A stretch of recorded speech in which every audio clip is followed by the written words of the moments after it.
نحمده ونصلي على رسوله الكريم أما بعد فأعوذ بالله من الشيطان الرجيم بسم الله الرحمن الرحيم. آج انشاءاللہ تعالی بإذن اللہ ہم قرآنی الفاظ کے سلسلے میں سورۃ البقرہ کی اگلی آیت کریمہ آیت نمبر 69 کے الفاظ کے بارے میں جانیں گے۔ اس آیت کا ابتدائی حصہ وہی ہے جو پچھلی آیت کریمہ کا تھا، تو آج الفاظ کو پہچاننے میں سمجھنے میں انشاءاللہ تعالی آپ کو کوئی مشکل پیش نہیں آئے گی، بہت جلد آپ سمجھ جائیں گے۔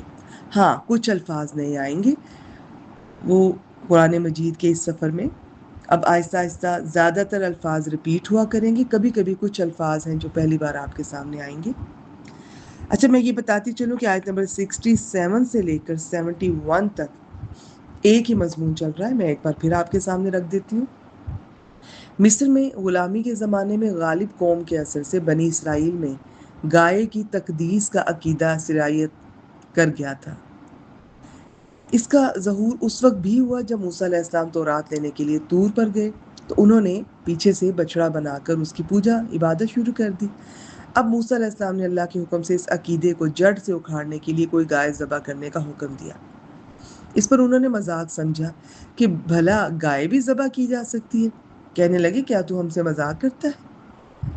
یہ اسی طرح کی بات ہے جیسے ابراہیم علیہ السلام نے اپنی قوم کو بتوں کی عبادت پر صاف کہا کہ یقیناً تم اور تمہارے آباء و اجداد کھلی گمراہی میں تھے، تو اس پر انہیں اعتبار نہ آیا کہ کوئی شخص بت پرستی کو بھی گمراہی کہہ سکتا ہے، تو وہ کہنے لگے کیا تو ہمارے پاس حق لایا ہے یا تو کھیلنے والوں میں سے ہے؟ الغرض موسیٰ علیہ السلام نے اپنی قوم سے فرمایا میں اللہ کی پناہ پکڑتا ہوں کہ جاہلوں سے ہو جاؤں۔ معلوم ہوا یہ مذاق اور ٹھٹھا جاہلوں کا کام ہے، البتہ یہ مزاح اور خوش طبعی یہ الگ چیز ہے، نبی اکرم صلی اللہ علیہ وسلم بھی فرمایا کرتے تھے۔ باقی آپ سے یہ سلائیڈ شیئر کی جا رہی ہے، باقراتن، یہ اس کے آخر میں تنوین ہے، تو اس سے یہ پتہ چل رہا ہے کہ کوئی گائے اس کا مطلب ہے۔ اور بعض نے کہا کہ یہ جو گولتا ہے یہ وحدت کی ہے، اس کا مطلب ہے کہ ایک گائے۔ گولتا زیادہ تر مؤنث کی ہوتی ہے، کبھی کبھار مبالغے کی یا ایک وحدت کی، اور اس کی کچھ کم از کم 4 اقسام ہیں۔ تو اب یہ تھا کہ کوئی بھی گائے ذبح کر لیتے تو حکم بہت آسان تھا، مگر جیسے سوال کرتے گئے پھنستے گئے۔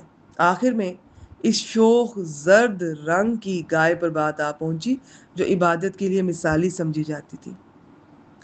آج کل بھی بعض مسلمان گائے کی تو نہیں، البتہ مخصوص قسم کے گھوڑوں کی حد سے بڑھ کر تعظیم کرتے ہیں۔ باقی اکرمہ رحمہ اللہ نے فرمایا کہ اگر وہ انشاءاللہ نہ کہتے تو کبھی بھی گائے نہ پاتے۔ اور میرا خیال ہے اب اس کو دیکھتے ہیں۔ بسم اللہ الرحمن الرحیم۔ قالوا، انہوں نے کہا، فعل ماضی ہے۔ ادعو، یہ کل میں اس کے بارے میں بات کر چکی ہوں، آپ کل کی ریکارڈنگ ضرور سنیے۔ فعل امر ہے، دعا کرو، لنا ہمارے لیے، یہ لام جارہ تھا، ضمیر کے ساتھ آ رہا ہے تو زبر پکڑ لی ہے۔ انہوں نے کہا ہمارے لیے دعا کرو، ربا کا اپنے رب سے، یبین با یا نون، اور یہ یا شروع میں علامت مضارع ہے، یبین وہ واضح کرے، وہ بیان کرے، لنا ہمارے لیے، ما کیا ہو، کیسا ہو، لونہا، لون یہاں پر یہ رنگ کو کہتے ہیں، اور ہا واحد مؤنث غائب کی ضمیر گائے کی طرف جا رہی۔ انہوں نے کہا ہمارے لیے اپنے رب سے دعا کرو کہ وہ ہمارے لیے بیان کرے یا واضح کرے اس کا رنگ کیا ہو یا کیسا ہو۔ قولا، اس نے کہا، اب یہ موسیٰ علیہ السلام نے کہا، انا بے شک ہو، گول ہا جو ہے یہ واحد مذکر غائب کی اللہ تعالیٰ کی طرف جا رہی ہے، یقولو فرماتا ہے، بے شک وہ، یعنی اللہ تعالیٰ فرماتا ہے، انہا بے شک وہ، یہ مؤنث کی ضمیر ہے، ایک غائب، ایک مؤنث کی جو غائب ہے، بقرۃ ایک گائے ہے، صفراء اب رنگ کی بات ہو رہی ہے، زرد کو کہتے ہیں، زرد رنگ کی، فاقعون یہ نیا لفظ ہے، چمکیلا، عمدہ، خوب گہرا۔ بعض کہتے ہیں یہ صرف زرد کے ساتھ ہی آتا ہے، جیسے ہمارے ہاں کہتے ہیں نا کالا سیاہ، گورا چٹا، تو اس طرح یہ زرد کے ساتھ آتا ہے۔ بعض نے کہا یہ ہر رنگ کے ساتھ آ سکتا ہے اور اس رنگ کو اور پرومیننٹ کرتا ہے کہ جی وہ رنگ خوب اچھا لگ رہا ہے، پرومیننٹ ہو رہا ہے، خوب گہرا ہے، چمکیلا۔ چمکیلا کا معنی ہے، سب ٹھیک ہیں۔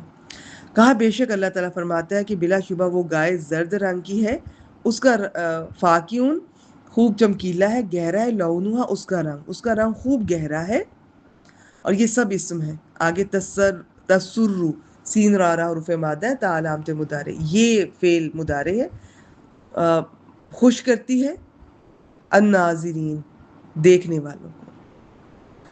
انہوں نے کہا ہمارے لیے اپنے رب سے دعا کرو، وہ ہمارے لیے واضح کرے اس کا رنگ کیا ہے یا کیا ہو۔ کہا یعنی موسیٰ علیہ السلام نے کہا بے شک وہ یعنی اللہ تعالیٰ فرماتا ہے کہ بلا شبہ وہ گائے زرد رنگ کی ہے، اس کا رنگ خوب گہرا ہے، دیکھنے والوں کو خوش کرتی ہے یا بھلی معلوم ہوتی ہے۔ وآخر دعوانا ان الحمد للہ رب العالمین۔